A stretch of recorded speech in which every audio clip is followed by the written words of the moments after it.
Hello class 11th, welcome again to my class, and today we will be going to continue the 6th chapter of political science. In previous part we discussed the last topic, structure of judiciary and functions of high court, supreme court, district court and subordinate courts. Today we will be going to continue the next topic, jurisdiction of Supreme Court. Jurisdiction means कि भाई किसी भी institution या groups of individual या कोई भी individual उनके पास एक लीगल अथॉरिटी है, कुछ एरियाज, कुछ मैटर्स प्रोवाइड करवाए जाते हैं जिसके ऊपर कंट्रोल करने का काम, डिसीजन लेने का काम उस पर्टिकुलर इंस्टीट्यूशन या इंडिविजुअल का है जिसके पास वो पावर्स प्रोवाइड की गई हैं. तो जुरिस्डिक्शन का यही मतलब होता है, क्षेत्राधिकार बोल सकते हैं हिंदी में. तो यहाँ बात हो रही है आपकी सुप्रीम कोर्ट की. तो first jurisdiction area is original jurisdiction. Original means settle disputes between union and states and among states, यानी जो भी डिस्प्यूट्स होते हैं यूनियन गवर्नमेंट के बीच में, स्टेट गवर्नमेंट्स के बीच में या डिफरेंट स्टेट गवर्नमेंट्स के बीच में, उनके बीच में जो भी सेटलमेंट करवाने का काम है वो सुप्रीम कोर्ट ही कर सकती है, बाकी अदर कोर्ट्स नहीं कर सकती हैं. बहुत सारे टॉपिक्स हैं, बहुत सारे इश्यूज़ हैं गवर्नमेंट्स के बीच में जिनके ऊपर कॉन्फ्लिक्ट्स होते रहते हैं. जैसे कई बार पावर शेयरिंग के ऊपर हो गया, या आपकी जो रिवर वाटर है उसके डिस्प्यूट्स चलते रहते हैं. तो इसलिए इनके डिस्प्यूट्स को सॉल्व करने का काम सुप्रीम कोर्ट करती है. Next is appellate jurisdiction. Appellate का मतलब होता है अपीलीय क्षेत्राधिकार. क्षेत्रीय अधिकार में आपका आएगा tries appeals from lower courts in civil, criminal and constitutional cases. यानी कि जो भी निचली अदालतों में कोई भी अगर डिसीज़न लिया जाता है और उससे कोई भी जिसने वो केस फाइल किया है वो सेटिस्फाइड नहीं है, तो वो अपील कर सकता है उससे अपर कोर्ट में यानी सुप्रीम कोर्ट में, चाहे वो सिविल केस हो, क्रिमिनल केस हो या कॉन्स्टिट्यूशन में अमेंडमेंट से रिलेटेड केस हो. तो उस अपील से रिलेटेड उस केस को सुप्रीम कोर्ट जस्टिफाई करता है, उससे रिलेटेड जस्टिस प्रोवाइड करवाता है. Next, advisory jurisdiction advises the president on matters of public importance and laws. जब कभी भी प्रेसिडेंट को किसी कानून से रिलेटेड जो पब्लिक इम्पोर्टेंस से रिलेटेड हो, यानी कोई भी कानून ऐसा बनाया जाता है, बनता किसके लिए? जनता के लिए ही बनता है. तो जनता से रिलेटेड जो भी कानून बनाए जा रहे हैं क्या वो सही हैं या नहीं हैं, अगर प्रेसिडेंट किसी चीज़ को लेकर कंफ्यूज हैं, वो डिसीज़न नहीं ले पा रहे हैं, तो वो एडवाइस लेते हैं जुडिशरी से और उस टाइम पर आप जो सुप्रीम कोर्ट है वो उनको एडवाइस प्रोवाइड करवाती है. नेक्स्ट है रिट. इसके बारे में हम पिछले चैप्टर्स में पढ़ चुके हैं कि जब कभी भी फंडामेंटल राइट्स के प्रोटेक्शन से रिलेटेड कोई भी अपील आती है तो सुप्रीम कोर्ट रिट इशू करवाता है. रिट इशू होती है, 5 रिट्स हैं ताकि उन फंडामेंटल राइट्स को प्रोटेक्ट किया जा सके. Next, special powers of jurisdiction of Supreme Court. It can grant special leave to an appeal from any judgement और matter passed by any court in the territory of India. यानी कि अगर Indian territory के अंदर कोई भी court है, वहाँ से कोई भी मैटर, कोई भी जजमेंट पास किया जाता है सुप्रीम कोर्ट के पास, तो उससे रिलेटेड जो भी डिसीज़न होगा वो सुप्रीम कोर्ट लेगी. और ये इसकी स्पेशल पावर्स है कि किसी भी कोर्ट के अंदर कोई भी केस पेंडिंग है या चल रहा है, वहाँ से वो जो भी जानकारी है वो हासिल कर सकती है. कोई भी अपील उसके पास भेजी जा रही है निचली अदालतों से, तो उसके ऊपर सुनवाई करना, डिसीज़न देना सुप्रीम कोर्ट का काम है. Next topic is judiciary and rights.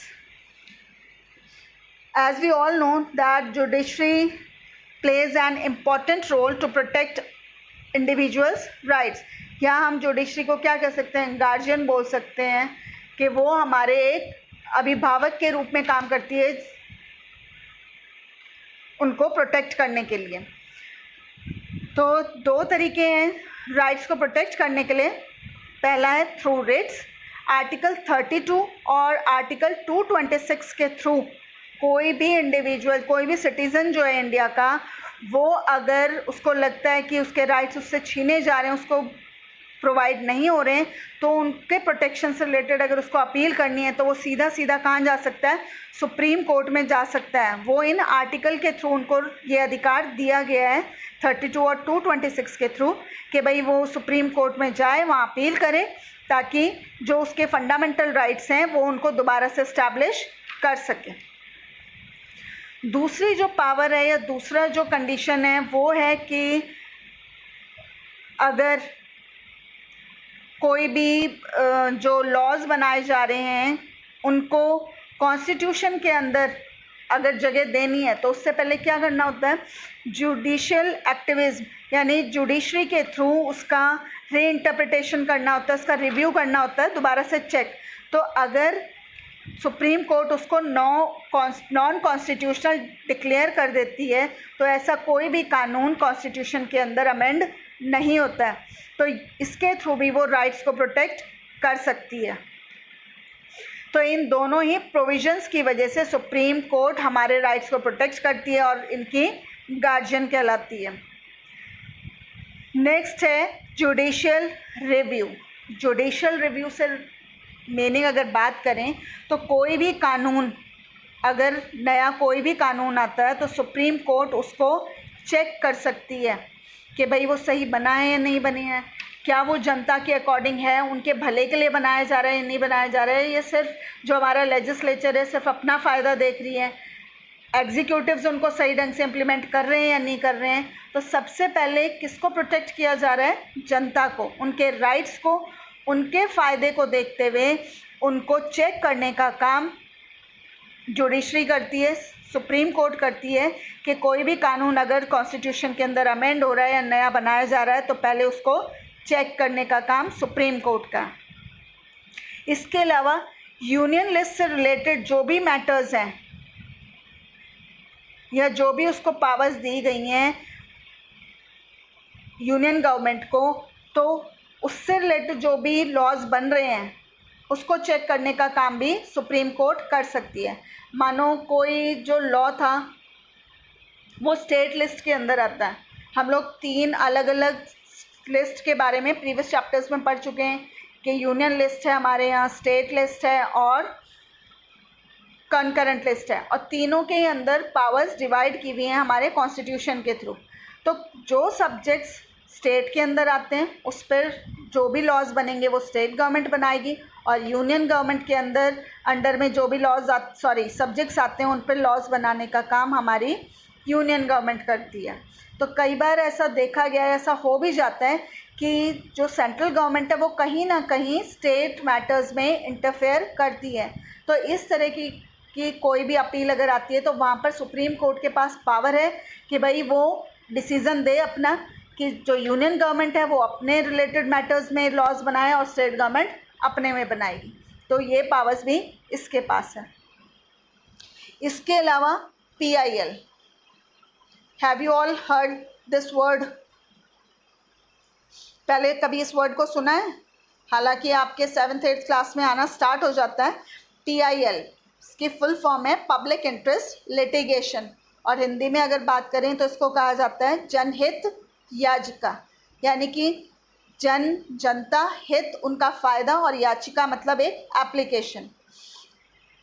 PIL के थ्रू बहुत सारे ऐसे लोग हैं जो सीधे सीधे वकील के पास नहीं जा सकते, एडवोकेट्स हायर नहीं कर सकते, या सबको पता है कि अगर हम केस वगैरह के उसमें पचड़े में पड़ जाते हैं तो बहुत ज़्यादा टाइम और पैसा भी बहुत ज़्यादा इसमें खर्च होता है। तो इन सारी चीज़ों से बचने के लिए जो गरीब जनता है उनको एक प्रोविज़न प्रोवाइड करवाया गया है PIL का। इसके थ्रू क्या कर सकते हैं कि मानो कोई भी प्रॉब्लम है, चाहे वो आपकी ग्रुप में हो, चाहे इंडिविजुअल लेवल पर हो, उससे रिलेटेड आप एक एप्लीकेशन, एक पोस्ट कार्ड, कुछ भी लेटर एक लिख सकते हैं और डायरेक्टली कोर्ट में सबमिट कर सकते हैं। तो यही हुआ PIL के थ्रू। आपकी बुक में भी एक इंसिडेंस दिया हुआ है कि एक जो चाइल्ड लेबर से रिलेटेड है कि जो अमीर लोग होते हैं या जो इंडस्ट्रियलिस्ट हैं, बहुत सारे लोग वो छोटे बच्चों को मजदूरी पर लगा लेते हैं, जबकि हमारे यहाँ क्या बना हुआ है, कानून बना हुआ है ऑलरेडी कि चाइल्ड लेबर इज़ अबॉलिश्ड, उसको गैर कानूनी बताया गया है। तो ऐसे में जो बच्चे हैं वो तो खुद PIL वगैरह फाइल नहीं कर सकते हैं, तो दूसरे लोग जो हैं, जो ऐसे चीज़ों को होता हुआ देखते हैं कि भाई ये चीज़ गलत हो रही है, किसी का एक्सप्लॉयटेशन हो रहा है, हमें हमारे जो भी फंडामेंटल राइट्स हैं उसमें राइट अगेंस्ट एक्सप्लॉयटेशन भी हमें प्रोवाइड करवाया गया है। तो अगर कोई भी हम में से कुछ ऐसा गलत होता हुआ देखता है सोसाइटी के अंदर, तो हम लोग वो PIL फाइल कर सकते हैं उनकी तरफ से जिनके साथ वो शोषण हो रहा है।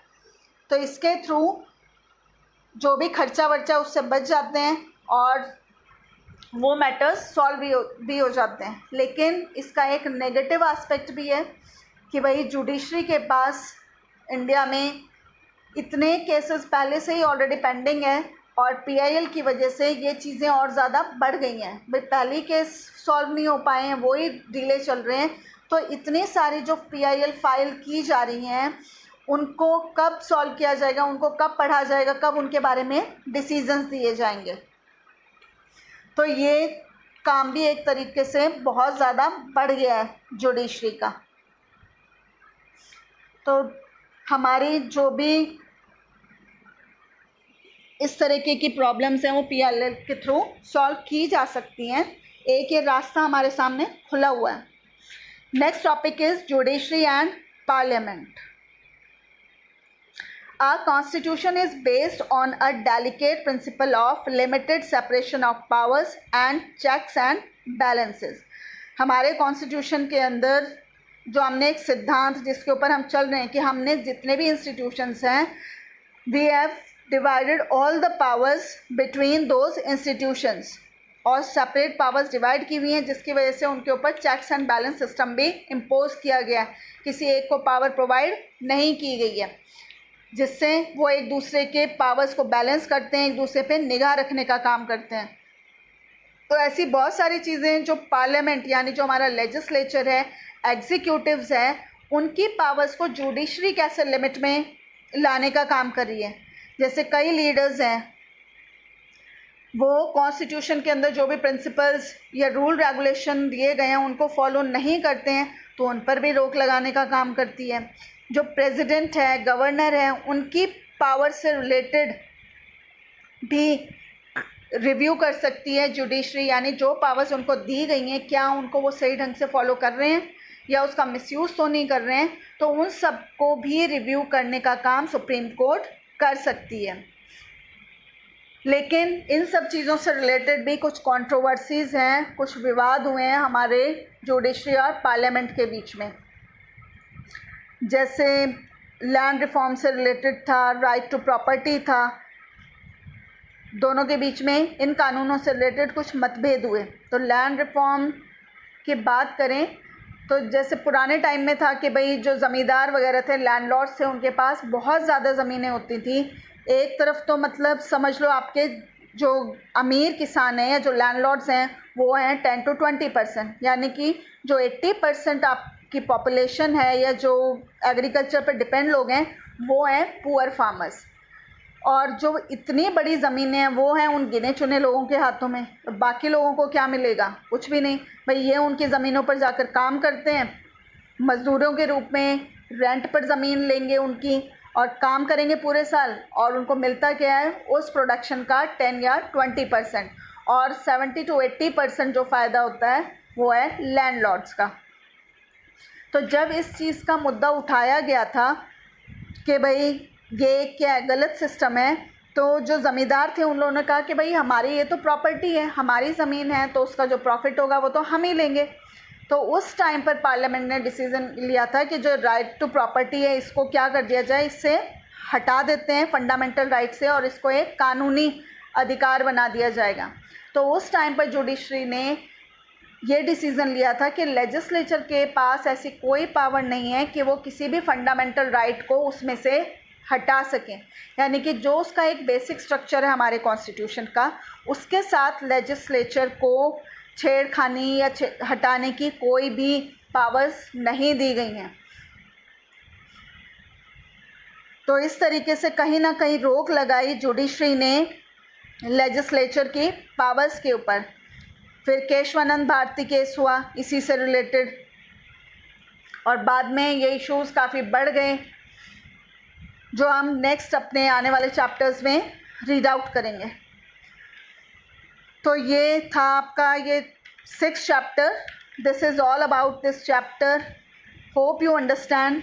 फिर भी कोई क्वेरीज हों, कुछ क्वेश्चंस हों, तो कमेंट बॉक्स में जाएं, कमेंट करें, एडवाइस दें, क्या हम और इम्प्रूव कर सकते हैं, क्या कमियां हैं, तो आप प्लीज़ अपने सजेशंस दें और सब्सक्राइब करना ना भूलें। Thank you.